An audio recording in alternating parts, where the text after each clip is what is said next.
안녕하세요. 저는 IoT를 이용해서 스마트홈을 설계하고 구축하고 컨설팅하는 회사인 캐스팅의 오정태 이사라고 합니다. 저는 개인적으로 온라인 활동도 꾸준히 하고 있는데요.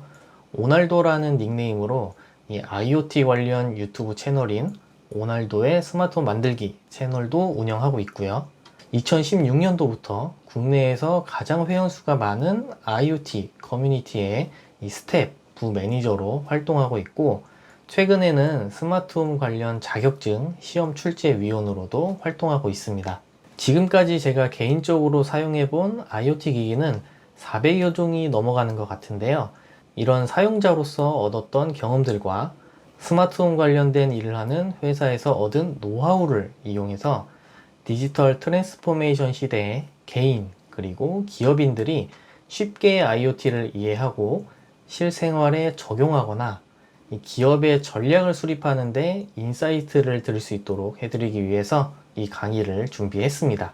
여러분이 단순히 이해하는 것에 그치는 게 아니라 나의 삶에 IoT를 적용하거나 우리 조직의 제품이나 서비스, 업무 등에 IoT를 적용하기 위해서는 먼저 IoT 기기들을 직접 만져보고 시스템도 다양하게 구성을 해봐야 되겠죠.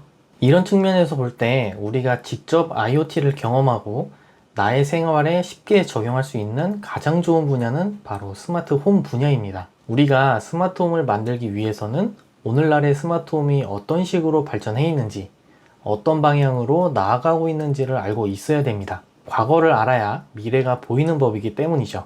스마트홈은 기준을 어디에 두느냐에 따라서 다양한 형태로 구분이 가능합니다. 저는 설계를 기준으로 스마트홈을 구분해 볼 건데요. 오늘날의 스마트홈 시장을 이해하기 위해서는 유선형 스마트홈 시스템과 무선형 스마트홈 시스템에 대한 배경 지식이 있어야 됩니다. 유선형 스마트홈을 먼저 살펴볼게요. 이 유선이라고 하면 선이 연결되어 있다는 것을 의미하는데요. 대표적인 유선형 스마트홈으로는 요즘 확산되고 있는 스마트 아파트가 있습니다. 우리나라의 스마트 아파트는 월패드를 중심으로 구성되어 있는데요. 전등 스위치, 콘센트, 시스템 에어컨, 엘리베이터 호출, 보일러, 가스 제어기, 공조 시스템과 같은 장치들과 이 월패드가 유선의 통신선으로 연결되어 있는 형태입니다. 월패드에서 조명을 켜라는 신호를 통신선을 통해서 보내면 이 조명이 켜지는 거고, 월패드에서 에어컨을 끄라는 신호를 에어컨으로 보내면 에어컨이 꺼지는 방식이죠. 여기서 더 발전한 IoT 월패드 모델들이 모바일 앱을 통해서 집에 연결되어 있는 기기들을 원격으로 작동시키기도 하는 겁니다. 재미있는 사실은 월패드 제조사들은 인공지능 비서를 가지고 있지 않기 때문에 인공지능 비서를 가지고 있는 기업들과 협력 관계도 맺고 있다는 건데요. 삼성전자의 스마트홈 플랫폼인 스마트싱스와 연동하는 스마트싱스 아파트는 이 월패드에 등록된 기기들을 빅스비를 통해서 음성 제어할 수 있고, 영화 모드를 실행했을 때 월패드에 연결된 조명이 꺼지고 커튼이 닫히면서 삼성 스마트싱스에 연결된 스마트 TV가 켜지는 이런 시나리오를 실행할 수도 있습니다. 이렇게 삼성전자의 스마트싱스 플랫폼과 연동되는 스마트싱스 아파트는 2021년에만 5만 개의 가구에 구축할 예정이라고 발표하기도 했었습니다. 삼성전자뿐만 아니라 카카오, 네이버 클로버, KT 기가진이, SK 누구를 사용하는 스마트 아파트들도 늘어나고 있는데요. 이런 스마트 아파트는 단순히 기기들을 작동시키는 것에 그치는 게 아니라 월패드에서 관리비나 아파트 단지 내 공지사항을 확인하거나 전기 사용량을 모니터링하는 이런 서비스도 같이 제공하고 있습니다. 자, 그런데 이렇게 유선으로 연결된 스마트홈 시스템은 안정적이긴 하지만 한 가지 치명적인 단점이 존재하는데요. 바로 건축 설계하는 시점에 스마트홈에 대한 설계도 같이 들어가야 한다는 점입니다. 우리들의 집은 벽이나 천장에 굉장히 많은 전선들이 지나다니고 있습니다. 이런 전선들을 눈에 보이게 노출해 놓고 살 수가 없으니까 이제 보이지 않는 벽 속이나 천장 속에 길을 만들어서 넣어둔 거죠. 제가 앞에서 유선형 스마트홈은 IoT 기기에게 명령을 전달하는 이 통신선이 존재한다고 말씀드렸었는데요. 이 월패드에서 IoT 전등 스위치나 콘센트, 에어컨 등으로 연결된 통신선은 이 건축 설계 때부터 반영이 되어 있어야 되고, 이 전기 공사를 할 때 이 설계대로 통신선들이 정해진 위치에 시공이 돼야 한다는 거죠. 자, 다시 말하면 집이나 아파트를 새로 짓거나 아니면 인테리어를 전체적으로 전부 다 하지 않는 이상 기존에 살고 있는 집에 유선형 스마트홈을 구성하는 게 불가능하다는 것이라고 할 수 있습니다. 자, 그리고 또 한 가지, 이런 유선형 스마트홈 시스템을 아파트가 아닌 개인이 적용한다 하더라도 이 작업자의 인건비 증가나 이 시스템 적용 단가 상승으로 인해서 건축주가 부담해야 하는 비용 상승으로 이어지기도 하죠. 자, 이런 상황에서 스마트홈을 누구나 쉽게 경험해 볼 수 있도록 하기 위해서, 그러니까 대중화를 하기 위해서는 기업들이 어떤 방법을 선택해야 했을까요? 새로 집을 짓던 아니면 살고 있던 집이던, 집이 크던 작던, 철근 콘크리트 건물이던 목조주택이건 공간의 제약 없이 IoT 기기들을 설치할 수 있게 했어야겠죠.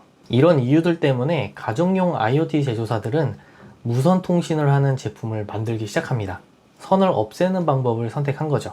전선이 없어진다는 것은 사용자나 시공자에게 굉장히 큰 자유로움을 선사해 줍니다. 예를 들면 전등 스위치를 벽에 설치할 수도 있고 추가로 식탁에 놔둘 수도 있습니다. 아니면 싱크대에 놔둘 수도 있겠죠. 또 침대 옆 탁자에 놓을 수도 있습니다. 소파 옆에 놔두고 싶은 사람은 소파 옆 테이블에 놓을 수도 있겠죠. 전통적인 유선 방식으로 전등 스위치를 설치한다고 했을 때는 이 전등 스위치가 벽에 위치할 수밖에 없지만, 무선 방식의 스마트홈은 전등을 제어하는 스위치는 벽에 있어야 한다라는 고정관념을 깨주는 효과가 나타나는 거죠. 그리고 무엇보다 설치가 쉬워지기 때문에 이 시스템을 구성하는 비용이 감소하는 효과도 있고요. 자, 그리고 또 하나, 사용자가 선택할 수 있는 IoT 기기의 폭이 넓어지는 효과도 나타납니다. 자, 우리가 스마트 아파트에 입주한다고 가정해보면 우리가 원하는 디자인, 원하는 브랜드의 제품을 선택할 수 있을까요? 선택할 수가 없죠. IoT 시스템을 할 건지 하지 않을 건지 옵션 선택은 가능하겠죠. 다시 말하면 무선 스마트홈 시스템으로 구성한다는 것은 소비자가 본인의 취향에 맞는 제품을 선택할 수 있다라는 엄청난 메리트가 생기게 되는 겁니다. 자, 그럼 다시 돌아가서, 그렇다면 유선이 아닌 무선 통신을 하는 IoT 제품들은 전원 공급을 어떻게 해야 될까요? 당연히 배터리로 해야겠죠. 배터리는 최대한 오래 갈수록 좋다는 것을 우리는 알고 있습니다. 이 배터리가 오래 가게 하려면 어떻게 해야 될까요? 배터리 성능도 당연히 좋아야겠지만 배터리를 적게 소모하도록 제품을 만들어야겠죠. 그렇기 때문에 스마트홈에서는 배터리를 적게 사용하는 저전력 근거리 통신이 사용되기 시작합니다. 많은 분들이 알고 계신 무선 통신 와이파이는 이 저전력이 아니기 때문에 일반적으로 배터리 제품에 사용되지는 않고, 대부분 TV나 냉장고, 세탁기, 가습기, 식기세척기, 에어컨과 같은 가전류에 사용되고 있고요. 가전 이외의 다양한 제품들은 지급이나 G웨이브 같은 저전력 양방향 통신들을 사용하는데, 이런 제품들은 허브나 게이트웨이가 필요합니다. 우리가 핸드폰에 와이파이 연결을 사용하기 위해서 공유기가 필요하듯이 지급이나 G웨이브 IoT 기기를 사용하기 위해서는 허브나 게이트웨이가 필요한 거죠. 이렇게 무선 스마트홈은 앞에서 말씀드린 선 없이 배터리로 작동하면서 누구나 쉽게 설치할 수 있다는 이점을 가지고 제품의 크기도 점차 소형화가 되고 디자인도 예뻐지기 시작합니다. 그리고 IoT 제품을 만드는 제조사들이 늘어나면서 현재는 제품군이 굉장히 다양해졌어요. 여러분이 설마 이런 것도 IoT 제품이 있을까? 라고 생각하는 제품이 있으면 지금 한번 떠올려 보시고요. 이 구글 검색을 해보면 90% 이상이 존재하고 있다는 걸 알게 되실 겁니다. 만약에 검색이 되지 않는다면 검색 키워드를 영어로 했을 때 제품이 존재할 가능성이 매우 높을 정도로 어마어마한 제품군들이 이미 다 출시가 되어 있습니다. 이렇게 다양한 무선 스마트홈 IoT 장치가 출시되기 시작하면서 소비자들은 다양한 제품들을 이용하고 이 다양한 시나리오 자동화를 경험할 수 있는 시장이 형성되어 있습니다. 그 결과 다양한 IoT 제품에서 얻어지는 데이터를 기반으로 나의 삶에 최적화된 맞춤형 스마트홈도 만들 수가 있게 된 거죠. 자, 그렇다면 무선 스마트홈 시스템이 좋은 점만 있느냐? 당연히 그건 아닙니다. 무선 스마트홈 시스템은 유선 스마트홈 시스템과 비교해보면 불안정할 수밖에 없습니다. 무선 통신은 다양한 이유로 전파를 방해받을 수 있는데요. 우리나라 같은 경우는 아파트에 대부분 거주하고 있기 때문에 옆집이나 아랫집, 윗집의 공유기가 신호를 방해할 수도 있고, 이 전자레인지와 같은 가전제품에 영향을 받는 무선 신호도 있습니다. 공유기에서 멀어지면 와이파이가 약해지는 현상처럼 이 무선 스마트홈 시스템도 무선 신호가 간섭을 받게 되면 장치가 작동하지 않는 것과 같은 이 스마트홈 시스템이 비정상적이 될 수가 있다는 거죠. 최근 5년간의 스마트홈 시장을 살펴보면 이 급격하게 늘어난 스마트홈 제조사와 그로 인해서 엄청나게 다양한 제품들이 출시가 되었는데요. 제품군이 다양해서 선택의 폭이 넓어진 이점도 있지만 반대로 통합되지 않고 정돈되지 않은 시장은 소비자들이 품질이 떨어지는 제품을 구입하는 등의 이 잘못된 선택을 하게 돼서 혼란을 주기도 했습니다. 이 새로운 기술이 나왔을 때는 문제점도 항상 따라오게 됩니다. 하지만 이런 문제들은 또 다른 기술로 해결되곤 하죠. 무선 스마트홈 시스템도 마찬가지입니다. 유선 스마트홈 시스템의 단점을 개선하기 위해서 확장되고 발전하고 있지만 그에 따른 문제들도 생겨났습니다. 하지만 배터리 수명은 점점 더 길어지고 있고 허브나 게이트웨이가 고장나더라도 IoT 기기들끼리 통신을 해서 이 시스템을 유지하거나 더 좋은 무선 통신 방식을 개발하거나 하는 해법들이 계속 나오고도 있죠.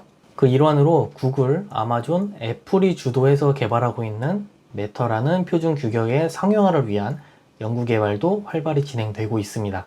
IoT 스마트홈 시장은 우리가 생각하는 것보다 매우 빠르게 변화하고 있습니다.